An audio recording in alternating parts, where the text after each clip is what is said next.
शेतकरी शेतमजूर एकजुटीचा, शेतकरी शेतमजूर एकजुटीचा, शेतकऱ्यांची सरसकट कर्जमाफी, शेतकऱ्यांची सरसकट कर्जमाफी, शेतकऱ्यांना सरसकट पीक विमा, शेतकऱ्यांना सरसकट पीक विमा, शेतकऱ्यांना उघडं नागडं करणाऱ्या या सरकारचा, शेतकऱ्यांना उघडं नागडं करणाऱ्या या सरकारचा, शेतकऱ्यांची सरसकट कर्जमाफी, शेतकऱ्यांना सरसकट पीक विमा.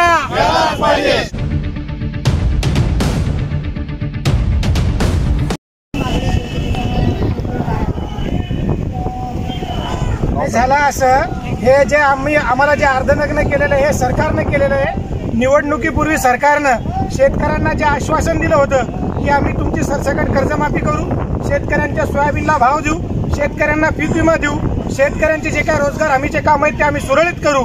परंतु हे सरकार स्थापन होऊन गेली कित्येक दिवस झाले, ना शेतकऱ्यांच्या कर्जमाफीचा विषय निघतो, ना शेतकऱ्यांच्या पीक विम्याचा विषय निघतो. पीक विमा हा केवळ आणि केवळ कंपन्यांसाठी त्या ठिकाणी तयार केला का काय, अशी शंका महाराष्ट्रातल्या शेतकऱ्यांना त्या ठिकाणी होत आहे. आम्ही आमच्या बापाच्या घामाच्या दामाचा 1 रुपया भरून पीक विमा काढला, परंतु सरकारनं त्याचा परतावा आमच्या तोंडावर 1 रुपया फेकून मारला नाही.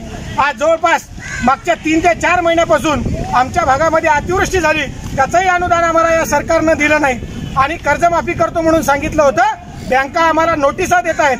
आज मागच्या 8 महिन्यामध्ये हिंगोली जिल्ह्यामध्ये 45 शेतकऱ्यांनी आत्महत्या करून आपलं जीवन संपवलं.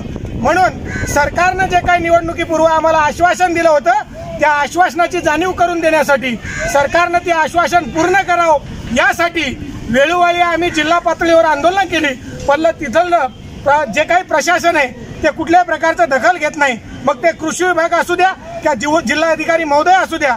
म्हणून आम्ही म्हणतात की हा न्याय मुंबईत होतो, म्हणतात हा न्याय मंत्रालयावर होतो. म्हणून आम्ही शेतकऱ्यांनी अर्धनग्न आंदोलन घेऊन मंत्रालयामध्ये आलो, मुख्यमंत्र्याच्या दारावर आलो.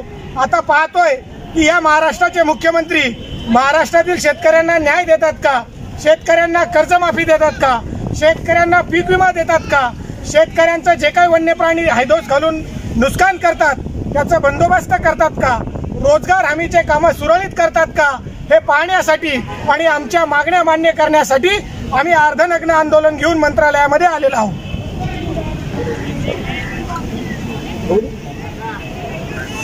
गंभीर स्वरूपाचा दुष्काळ पडला होता. गंभीर स्वरूपाचा दुष्काळ पडल्याच्या नंतर त्या ठिकाणी सरकारने मोठमोठ्या घोषणा केल्या की या शेतकऱ्यांना आम्ही हे देतोय ते देतोय. मात्र प्रत्यक्षात शेतकऱ्यांच्या पदरामध्ये काहीही पडलं नाही आणि शेतकऱ्यांनी पिकासाठी जो कर्ज घेतला होता ते कर्ज अवाच्या सवा झालं आणि तो कर्जाचा खूप मोठा बोजा शेतकऱ्याच्या सातबाऱ्यावर, शेतकऱ्यांच्या घरावर, मुलाबाळावर त्या ठिकाणी येऊन ठेपलेला आहे. सरकारने निवडणुकीमध्ये घोषणा केली होती की आम्ही शेतकऱ्यांचं सरसकट कर्जमाफी करू, पण निवडणुकीपूर्वी केलेली घोषणा सत्ता आल्यावर मात्र विसरलं जाते.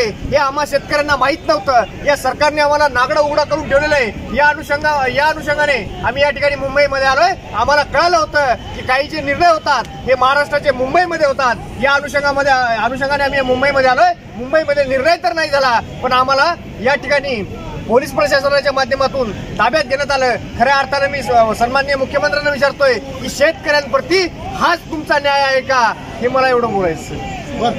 तुमचं नाव काय? शेतकऱ्यांच्या सोयाबीनला 6,000 रुपये भाव, शेतकऱ्यांच्या कापसाला भाव, शेतकरी शेतमजूर एकजुटीचा, शेतकरी शेतमजूर एकजुटीचा, शेतकऱ्यांना पीक विमा, शेतकऱ्यांना पीक विमा, शेतकऱ्यांना उघडं नागडं करणाऱ्या या सरकारचा, शेतकऱ्यांना उघडं नागडं करणाऱ्या या सरकारचा, शेतकरी शेतमजूर एकजुटीचा, शेतकरी शेतमजूर एकजुटीचा, शेतकऱ्यांची सरसकट कर्जमाफी.